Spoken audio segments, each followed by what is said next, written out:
Morning. Glad you're here. It's a great crowd, a great place, and we've got some great hosts today, so I think this is going to be an excellent tour. My name is John Moss. I'm a member of the Shenandoah Valley Battlefields Foundation. I'm the chairman of the program committee for today's tours and tomorrow's speakers and tonight's speaker as well. So I want to welcome you to that. After today, just a reminder, we have a subsequent tour in Winchester. It starts at 2 p.m.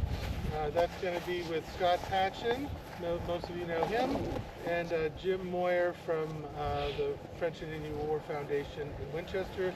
And David Preston is going to be speaking tonight at the Winchester Museum of the Foundation. And then the program tomorrow is at the George Washington Hotel.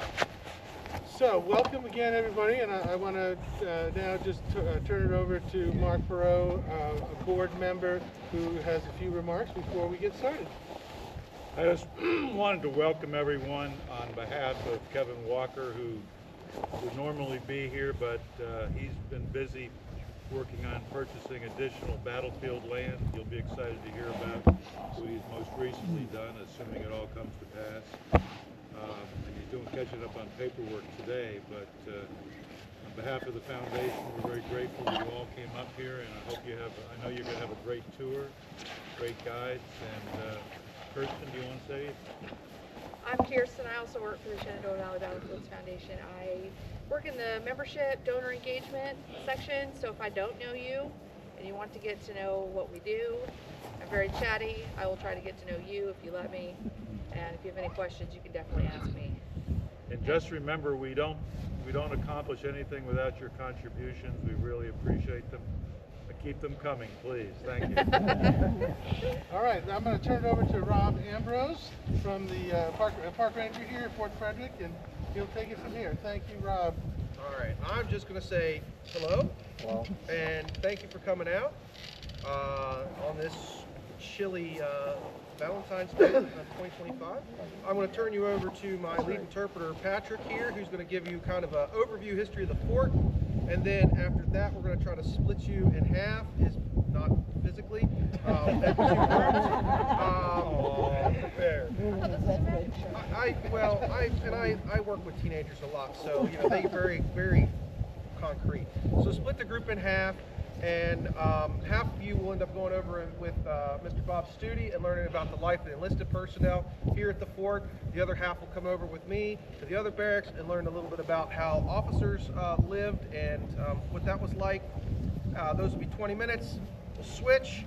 So everybody gets that, and afterwards we'll do a musket firing demonstration, and then anybody who wants to stick around and really look at the rooms that are open for you to see, we'd love for you to do that. We'd also love for you to come back in the summer when we're fully set up and ready to go. This is kind of a dressed down version of what you would get during the summer. So again, thank you for coming out. Take it away, Pat. Good morning, everybody. Good morning. As Rob said, my name is Patrick. Everybody calls me Pat. I'm the lead historical interpreter here. So if I get to see you later this summer, you will maybe not recognize me. I will actually have my face 18th century correct. No beards in the 18th century. So if you have a nice beard like I got, just imagine living your life without it, because that's what 18th century life would be like. All right, so Fort Frederick has a really awesome and very long history. I'll give you about 10-15 minutes of it. We'll do some questions at the end. But it all starts basically as a response to a very traumatic thing that has occurred to the British forces, the colonial forces here in North America. The French have set up a base of operation essentially where the modern day city of Pittsburgh is. They have a fortress there known as Duquesne. They're controlling this vital waterway that confluences three rivers into one spot. If you're an old sports fan, you remember Three River Stadium. We're basically talking right in this area, about 200 miles to the west of here. The British have gone out there and asked them politely to leave. They have permission from some local tribes. The French give them this very predictable response of no. That's 1752. I'm sorry, 53. In 1754, a young guy named George Washington, perhaps you've heard of him, he's about 22, 23 years old at the time, will take a force of Virginians out there to basically flex on them. He is ready to fight but not intending to fight. The goal is to show up, show force, and make the French leave in fear. Problem is, he doesn't actually get out to Fort Duquesne to accomplish this mission. He encounters a group of French soldiers in the woods. His Indian allies end up opening a fight upon them. It turns into a massacre. It becomes known as the massacre at Jumonville-Glen. A French diplomat is murdered, so to speak, during the surrender in this process. But George has a problem now that this bloodshed has kind of happened in a semi-dramatic way. He knows there's a French force that's going to chase him down. And in the summer of that same year, 1754, there is a pretty big battle known as the Battle of Fort Necessity. George will surrender, and the consequences of this surrender are essentially war is now out in the open here in North America. In these surrender documents that he signs, there is a murder confession that this was an assassination of Captain Jumonville, so it basically turns this into a piece of propaganda that the French can use back in France to openly say, we are now at war with England in the colonies of North America. So the following year of 1755 brings us to when this moment starts, because the British have decided they've had enough. They don't want to play this game anymore. The colonies, North America, they believe is theirs. So they assemble the largest army in North America at the time. When I say it's about 2,000 to 2,500 troops tops when it's fully forced, that doesn't sound like a lot if you study military history here in this country. We have some very, very large armies that will come here in the subsequent century. But at the time, this is the largest army ever assembled in North America, and their goal is very simple. They're going out to Fort Duquesne and they're taking it. And they get about 6-7 hours marching distance from actually accomplishing the arrival at Fort Duquesne. Problem is, the French are aware that this force is coming. And so a counterattack force is sort of sent out to find them and meet them.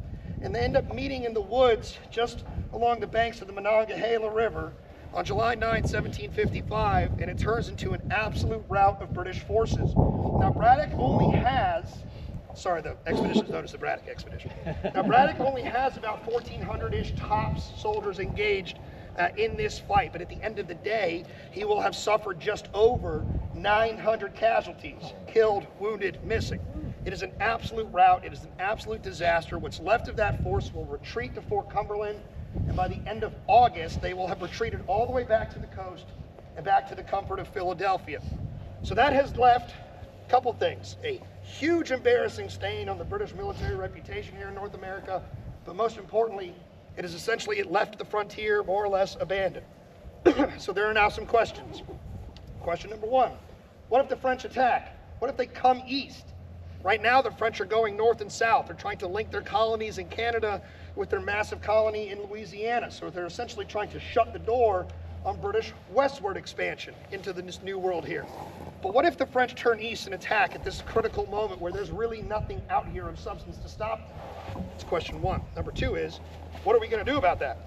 So the following year, Fort Frederick is constructed. Beginning in June of 1756, Maryland's answer, these are 13 independent colonies, by the way, at the time. So while they do have commerce and they do work together slightly, there is no unified, just because Pennsylvania is doing something, Virginia or Maryland will do this. So they have to kind of answer this, what's in the West to secure us question all on their own. So Fort Frederick is Maryland's answer to this. We have Fort Cumberland, but it's way out west. We need something of substance that can not just be a symbolic deterrent, we'll get to that in a moment, but we need something that can be a physical deterrent and also be a major base of supply, because the British never ever move off of the we're going to remove Fort Duquesne. Even in the most embarrassing of defeats, in their mind it is still a matter of when they're going to accomplish that goal. So they need a base of supply. So Governor Horatio Sharp is going to commission the construction of this fort, this massive stone fortification. And there are three things that essentially make Fort Frederick unique to this era, and one of which is the composition of the walls themselves. Now, Fort Frederick is much, much bigger than a lot of the fortifications of this era. Fort Necessity, I mentioned that at the Battle of Fort Necessity in 1754, you could put 9 of them inside of this fort. Fort Duquesne, the fort that is the reason this whole thing is happening, can fit very comfortably between our 2 barracks buildings right here. So this is a juggernaut force. And this is being built at a time when most forts are small and they're made of wood. Now, it's a cold day. Everybody would probably like to be standing next to a fire. We light a fire by lighting wood on fire. So if you're building a wood fort and you want to have something that's made of substance, you don't want to have something that can be torched in basically a single attack, a single conflagration. So Governor Sharp, of the mind that this is a tactic that is going to be utilized by the French and their Indian allies, decides he wants to build this massive fort out of stone so that the effort, the time, the money isn't all for naught in a single attack. And he's going to be validated. 2 months into construction, there is a massive fortification in Pennsylvania that is lost in a single attack because they burn it down. So he's going to commission this massive stone fort. It's going to have 18-foot tall stone walls. It's going to encompass about 1.5 acres of ground on the inside of it. You're going to have 4 protruding corners or bastions, which are going to have these firing platforms built into them. So if you look over here to our southeast bastion, you can see that cannon doing a whole lot of nothing down on the ground level. In the 1750s, it would have been up on a big platform just cresting over the wall. There would have been one of those 6-pound naval guns in each corner, and they would have had an effective half-a-mile range really in any direction. Now the purpose of protruding these corners and having an artillery range like that is so that you can have a ring of fire, a defense, an interlocking field of fire. You can have 3 out of the 4 bastions firing on the same target at once.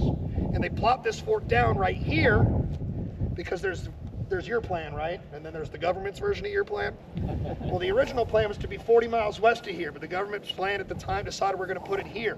And so the same objective was we need to cover the ways the French are going to arrive. So the roads nearby here, as well as the Potomac River, are very easily covered by placing Fort Frederick up on this ridge. Now, it might not seem like a big ridge today because of the trees that surround us, but at the time when they would clear the trees out quite a ways here, you can see that we're up in a very nice elevated position. So we have big walls, we have nice firing platforms, and we have to staff this fort. So being a large fort, they're going to turn around and they're going to build 2 massive barracks buildings, and they're also going to build the nicer accommodations for the officers to live and work in. Now, 50 years ago, we had our barracks rebuilt.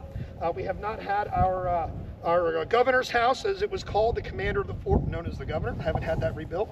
So if anybody's got like $20 million and just wants to drop it in the donation barrel, we'll name the building after you. But what do you do with these 2 massive buildings? You don't put the same 25, 50 guys you would put in a normal fort. The goal is to put 200 soldiers in here. The accommodations can handle twice that amount. So we're talking potentially Maryland's fort here, Fort Frederick, is built to handle 200 to 400 soldiers.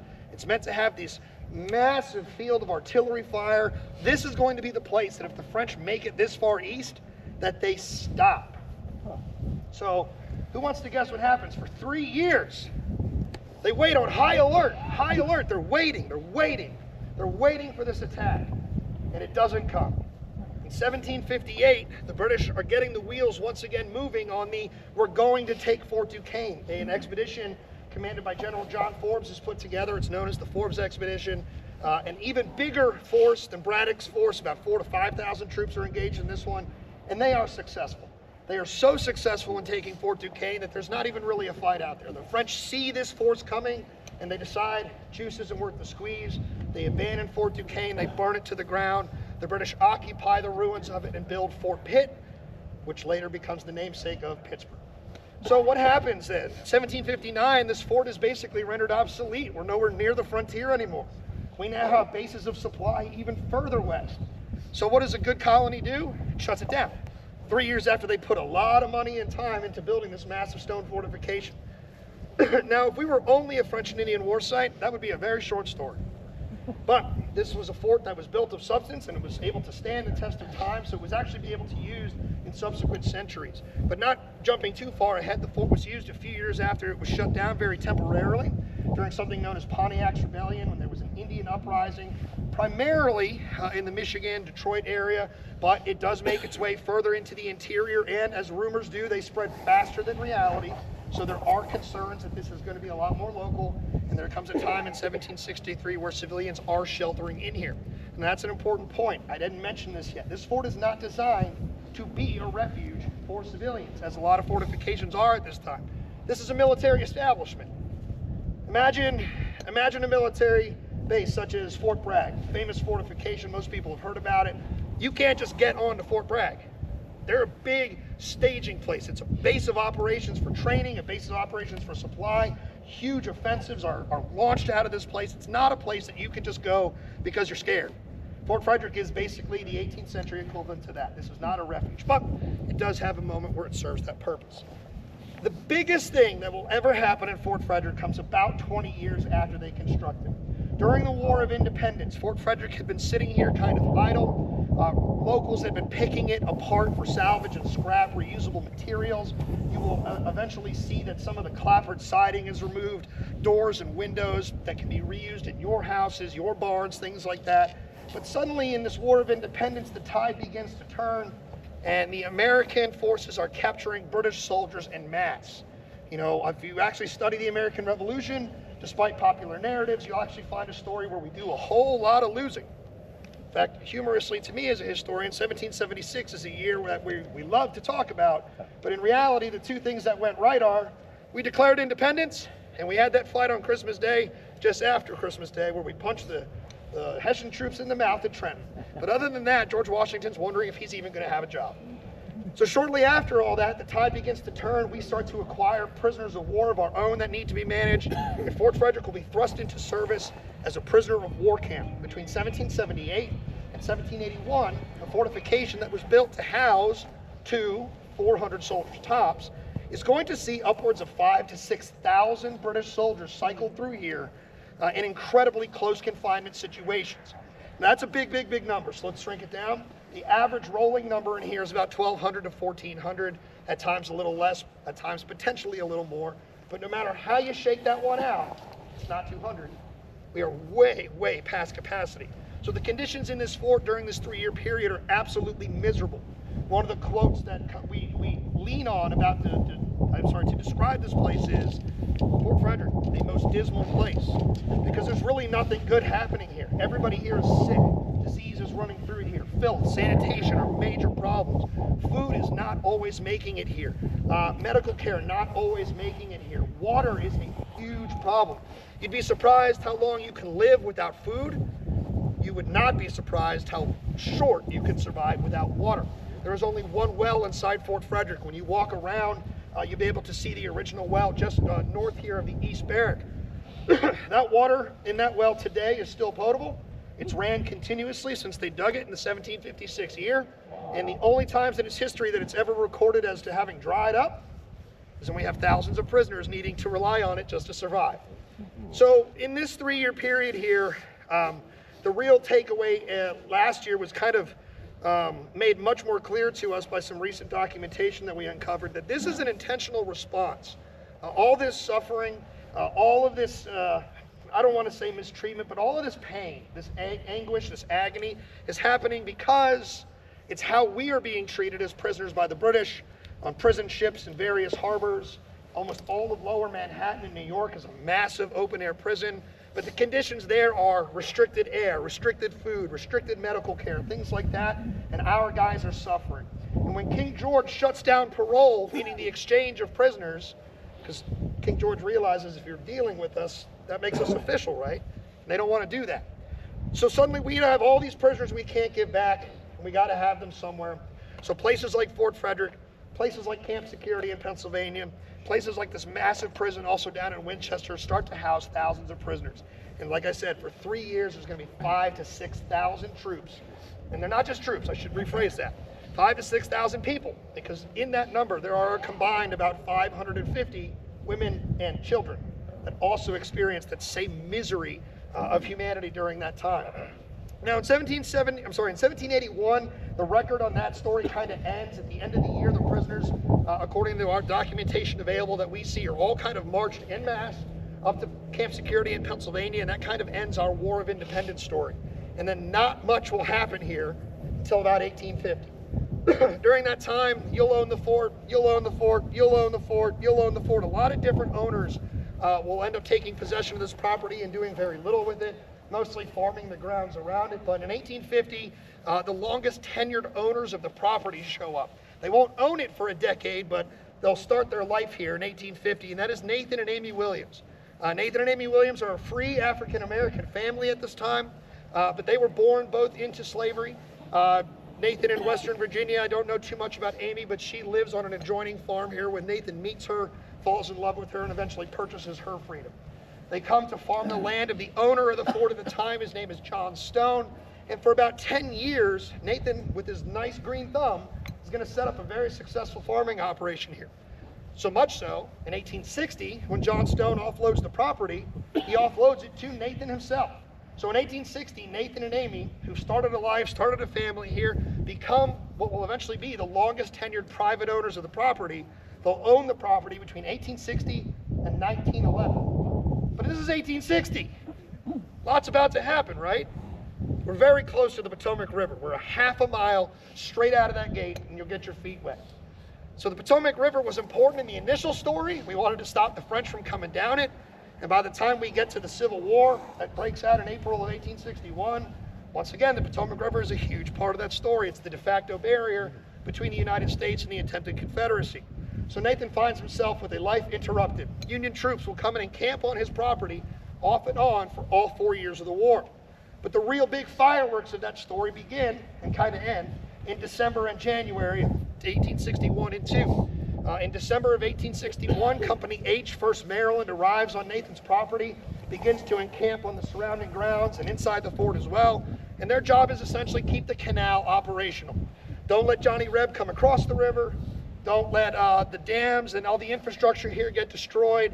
And make sure that canal, which is the ace in the hole that the United States Army has at the time, because there is not a canal on the Virginia side of the river, make sure it stays operational. So when a train is spotted on the morning of December 16th, 1861, operating on just the opposite side of the river here, permission is given to a cannoneer squadron, a group, Battery F, Pennsylvania 1st Light Artillery.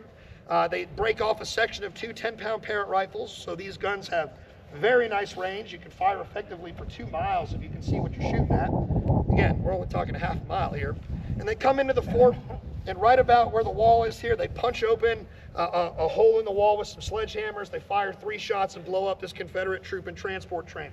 And suddenly, war has actually come in the violence of warfare to Fort Frederick. During this time, there'll be small skirmishes occurring along the river as well, but most notably, a couple weeks after that train incident on January 1st, 1862, there are several hundred Union troops engaged, along with an unknown number, but a sizable number of Confederates as well, and that will be the only fighting in the history of Fort Frederick. Now, Nathan during this time makes a lot of money as a farmer. He's selling his crops to the Union troops. He's working off the record as a Union spy. We can't directly say he's working with everybody's blessing, but he's selling things to Virginia and he's passing information to the officers here, and it bodes very well for his family. They'll pay off that initial loan that he had to buy the house only 7 years into owning the property. $7,000, a lot of money now. $7,000, a heck of a lot of money then. Pays off his entire mortgage 7 years after acquiring it. But they will go on the rest of their lives here farming, setting up such a successful operation that the children can step out of agriculture a bit, pioneer their own legacies in African American education here in Washington County. And when they move on from this property at a time when most people are selling farms at a loss, they'll make a very small profit when they leave here. Now, not much is going to happen once again between 1911 and the 1922 year. A lot of different owners are going to once again take possession of this property, do not a lot with it. But in 1922, the state of Maryland reacquires the fort and the grounds around it with the intention of turning it into one of the first state parks. It will take 2 years to get that up and running. In 1924, we begin operations on Memorial Day weekend as one of Maryland's first state parks. If you've ever been out to Patapsco State Park, you can tell them we got beef. We're the first state park, not them. But what happens again is that's a park, and then not a lot will happen for a whole nother decade. The park you're visiting, the fort you're visiting today was really brought back to life beginning in the 1930s when Franklin Roosevelt signed the New Deal at the height of the Great Depression, and a group called the Civilian Conservation Corps was formed. A group of young men, ages 18 to 25, who were set about the nation doing good works, building infrastructure, building parks and things like that. And Fort Frederick was one of those projects here. And their goal was very simple: restore the fort walls back to their original height and establish the park itself. So if you've ever been to this park and camped in our campground or had a nice lunch down in our picnic area, those are also things that were built by the Civilian Conservation Corps. And when they moved on in 1937, it then became the park staff's job to tell all of these stories over the last 90 years. And so what we've continued to do is learn and relearn and reteach ourselves and continue to discuss the things we know to make sure we know them. And we end up learning new stuff every year. And eventually, guys, it comes to the point now where you can come visit Fort Frederick and see me during the summer. And we have a very vibrant living history program, musket demonstrations, costumed interpreters. I cook almost the entire summer under that bake oven that I built over there, things like that. So Fort Frederick's history is vast, incredible, It has 3 wars that manifest here, a tremendously successful agricultural family, civil rights stories, things like that. Basically, we are America in miniature here at Fort Frederick State Park. So that's kind of it in a nutshell. We could spend hours in each of those subjects, but does anybody have any questions about the overview at all before we get into the rooms? Is there been a structure over there too? Yes, that is the foundation that was reset by the Civilian Conservation Corps. That would have been the first building you would have seen walking through the gate. It would have been built with, quote, some taste. Arched doors and windows, a Palladian style protrusion on the front. It's where the officers lived and conducted the administrative work of the fort. Go ahead. The non-military prisoners during the Revolutionary War, were they essentially camp followers, or were they loyalist prisoners also? Great question. We don't know everything about our prisoners. They definitely fall into the camp follower category, but there could potentially be loyalist prisoners with them as well. I'm not super sure of that, but I can definitely attest to a lot of the women and children that were imprisoned here were with the British Army, following husbands, just following opportunities for employment and things like that. I'm looking at the wall over here, and you can see the various strata. Is that basically where the CCC rebuilt? Yeah, that's a great observation. One thing I didn't get to is when you look at the fort, you can see all of its life within the walls. You can see it going up, you can see it coming down, and the coming down part is essentially the difference between lime-based mortar and Portland concrete. In the 1930s, the Civilian Conservation Corps wasn't about historical authenticity. These were young men learning how to do trade on the fly, get it done quick, and get it done cheap. Portland concrete is a much darker material, and it ages much more poorly than lime-based mortar does. So what you can see just by following the color line is the difference between the original wall, 70% of which surrounding you is the original wall, as well as that restoration project of the 1930s. How long did it take them to build the wall originally, and is there a big quarry around here where they got the stone? Great questions. About a year to build the wall. They built it in sections, bastions over the first winter. Can't do masonry over the winter, and so they stockade the bastions up and then built the rest of the walls in the summertime. And there is referencing to a quarry, but what that quarry looks like is up for dramatic interpretation. About a mile and a half east of here, there's a collapsed hillside that has evidence that they were cutting rocks out of it. But you can also dig right into the ground at your feet. About 6 inches down, you're going to start pulling out rocks as big as my head. And this area is rocky. Are there records of the prisoners and the soldiers who were here? Very, very few of them. And the ones that we have that are the best, those are the prisoners that are here the shortest amount of time. The ones that I can speak to the most fluently on are pirates. I love pirates. Again, I'm not supposed to have a beard in the 18th century, so I do look way more like a pirate than I normally do. No, but there will be a shaving program later too. Yes, that's right. But there were 22 sea robbers, as they were called. Pirates had already earned a kind of romantic affectation at the time, so they didn't want to dignify these guys with any of that romance. Matthew Mangan, a captain of a ship called the Jack-o'-lantern or Jack-o'-lanthorn, is a loyalist from New York who has brought his ship down to the Chesapeake, and he has been raising absolute hell. Pardon my language. He has been burning plantations. He has been plundering ships. He has been murdering people. He is absolutely a violent man on the seas at this time, and when he's finally captured, the colony, state of Maryland at the time, makes the decision. This guy is to be taken so seriously that we need to get him away from water, period. We're going to send him all the way out here. And then out of all the prisoners that come here, the thousands of them, we don't really have a written set of directions on how to handle them. But with him, they basically say, if this guy gets out of line, shoot him. Do not play games. If he gets out, he's not going to disappear. He's going to start causing trouble in your backyard almost immediately. So they took him very, very seriously. But as far as the rest, it's one of our big lamentations is we just don't know everything. What do you know about the workforce that built this fort? This is pretty thinly populated in the 1750s. Our fort is built by a combination of professionals, hired labor, and the soldiers themselves. The lead on the fort's construction are hired professionals. We have professional miners and masons that are going to come from places like Lancaster, Pennsylvania, or in Virginia so they can dig out the footers properly. It's probably a testament to why this wall is still here for the most part, 260, almost 9 years later. So it starts with having professional, skilled people doing the jobs, and then like everybody, they hire laborers to do it.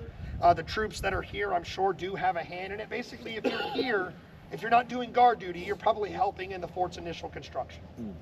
There was a question back there. Go for it. Yeah, what can you tell us about Moses Rawlings and his regiment when they were stationed here? So Moses Rawlings inherits a catastrophe. You know, these guys had just themselves very recently been prisoners of war. They were captured at the Battle of Fort Washington as part of the overall retreat out of New York. You know, the battles of Brooklyn, battles of Fort Washington are devastating to Maryland forces during this time. And Moses Rawlings, who is colonel of the Maryland Virginia Rifle Regiment, will find himself as a prisoner of war. And per the parole system, when you're exchanged, the deal is gentleman's agreement. You're not going to go back to the front line. So what can we do with a soldier that can be useful without him fighting? Well, they send the remnants of that regiment and Moses Rawlings here to assume command of the fort. And when he gets here, he realizes logistically everything is over his head. This place has got too many people. The supply lines aren't right. The medicine isn't right, things like that. And he has to start managing that immediately with not a lot of help.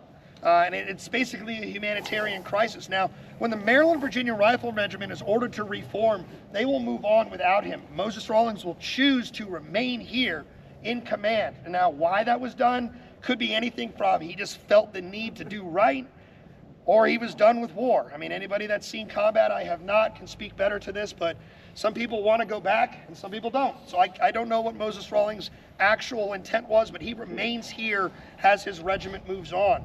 And Moses Rawlings will actually become quite the landowner as the British Confiscation Acts happen in the 1780s. Even though he owns properties way far east, eventually he'll make his way west and he'll die and be buried in Cumberland, Maryland. But we don't have a lot on his day-to-day here. That's one of the hardest things, is to talk about our biggest story and have so many missing pieces of it document-wise at this point. What does sanitation look like here? Like, where do they set up their toilets and Great question. Initially, probably very organized. Do stuff there, do stuff there. In the French and Indian War, much easier, right? The French and Indian War, when things are operating as they should here, most of the trash ends up in that bastion of the fort. The archaeology tells us that that is more or less where they were throwing food refuse, broken canteens, things like that, chamber pots, you know, all the stuff's getting tossed there. When the prison is being operated, I imagine initially there's a lot of command and control because you need it, but when you put as many people in here as they do, that breaks down, and that becomes part of the misery, is you end up eating and sleeping where you are going to the bathroom. And things like that. So eventually the filth just takes over it all, and it becomes a most dismal place. So, all right. So let's do this. Yep, right where Bob's standing. Everybody on this side is going to go to that first open door right in there. You're going to go with Ranger Ambrose. Everybody over here is stuck with me. Yeah. All right.